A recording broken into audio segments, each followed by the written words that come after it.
Russia, US and Ukraine are concerned. And in the mix today has been Germany as well, lending or promising to lend a huge hand, 5 billion euros. Apart from that, long-range missiles for Kyiv, while at the same time, after Donald Trump said that he seems to be losing patience, he indicated that he's losing patience with Russia as far as peace efforts are concerned, coming up with proposals is concerned. Russia is saying, the Kremlin is saying that a peace memorandum could come forth anytime soon. At the same time, there's saber rattling going on as well, and prospects of a third world war, the bogey of a third world war, has also been raised. To talk about it, we're joined by Anil Kumar Trigunayat, former senior diplomat. Good evening to you, Ambassador Trigunayat. What do you make of what's going on?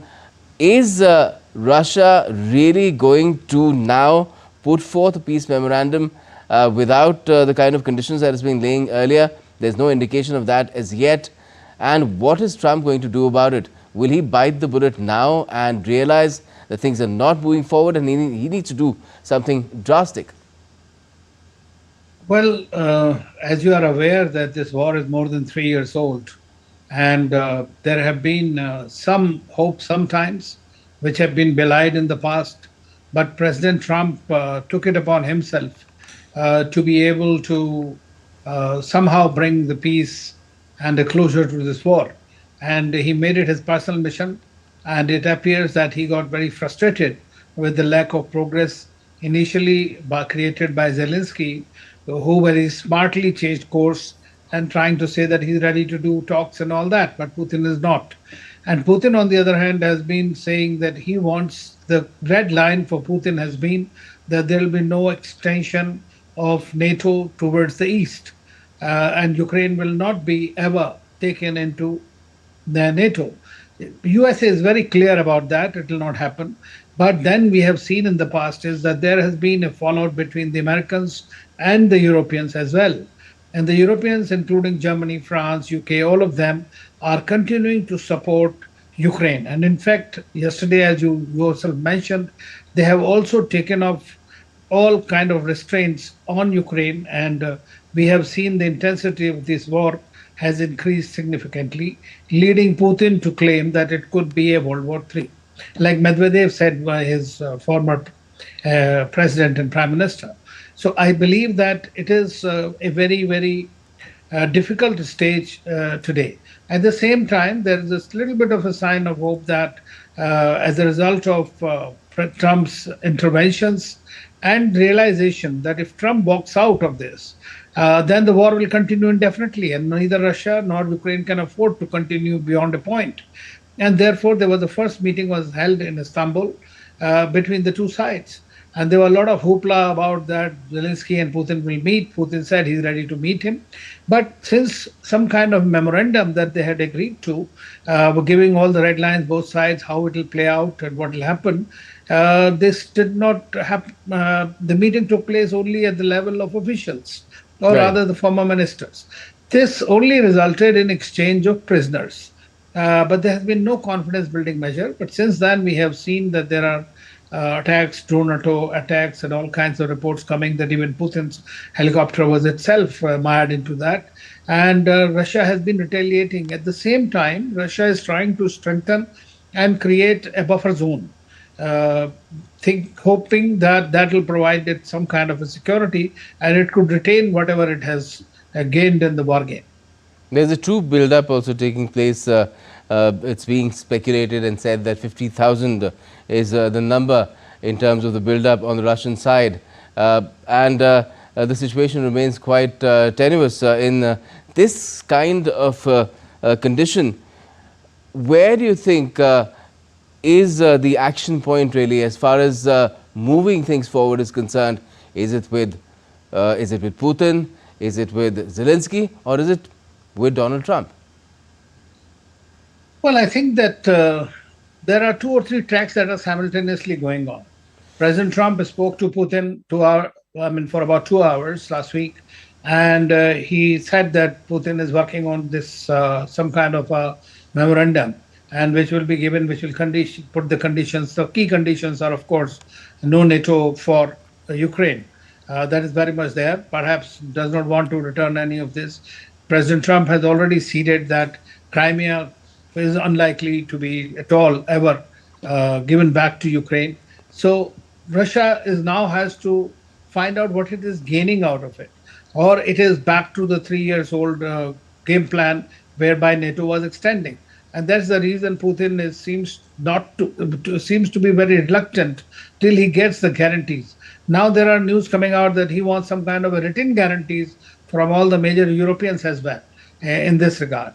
And so it's a very difficult kind of a situation, and it is difficult to predict which way it will go. Suppose tomorrow the Ukrainians use the missiles and other long-range ones which they have received from the Europeans, and if they hit Russia, for example, in Kremlin or somewhere else, then we are looking for a much bigger escalation, and that's what Medvedev called as the Third World War. So, if Donald Trump has to prevent that from happening, what are his options? Is it threaten both, I mean, to continue to threaten both Ukraine and Russia? He threatens Ukraine that we'll just walk out. He threatens Russia that, look, I'm losing patience, and Russia would have been in a far worse position had I not been president. So that, in a way, is suggesting that perhaps more sanctions against Russia. And Russia has been fairly thick-skinned about sanctions so far. So is there anything else apart from that that Trump could do? Well, I think that, in my view, Putin also wants peace. But he wants peace on his terms because he appears to be a victor at the moment. And that is something that is what Trump acknowledges. And that's why he even told Zelensky to cede the territory, buy peace, basically, which can be then guaranteed by the United States. So for Trump, basically, the only option is that he needs to prevail upon the Putin, because Putin is very keen to restore ties with the United States. Forget about the war. But for him, most important thing is to have good relations with the US at the moment, which Trump had initiated. And Trump has also been saying, had it not been for me personally, it would have been very bad for Russia. So but Trump has also threatened some more sanctions. But as you rightly mentioned, sanctions have had an impact, but it is not a debilitating impact on Russia, at least not for now. Its war economy is growing over 3%, and it is able to prevail on the war front. That's what probably makes Putin go along. But at the same time, it seems that some kind of a tipping point has arrived where we might see some progress in days to come. And is danger also mounting at the same time, because we've seen these escalations taking place? You mentioned how there was speculation about Putin's own aerial ride coming under some sort of fire. So, things can really go out of hand if something of that sort of thing happens. So, how conscious are all parties of it and acting to address it? Well, I think that both sides have reached the limit of their sustenance of this war. It's not that Russia has not suffered greatly with 500 or 600,000 people killed. There is a domestic repercussion as well of that. They are starting to recruit once again to create some kind of a drive, but there are no people who want to join now anymore. So there are problems that Russia is facing. So it knows that Trump is invested in this war so far. Although in the recent times he had become very disenchanted and he said, let them fight if they want to fight. But at the same time, he continues to work with them. I think what is more important for him will be to prevail upon the Europeans, not to, charge the fire even more. So I think that this, if he is able to do, and also prevail upon Putin to slow down and come to the table. And Donald Trump's frustration, what do you think it stems from? The fact that he wants to be a peacemaker and things are not moving in that direction, or that he wants to be a big deal maker and things are not moving in that direction either? Well, as far as deal makers are concerned, Russia has opened up all the facilities and the industries and everything, or funds for US companies to come back, which had left. But are they going back? Some of them have already come.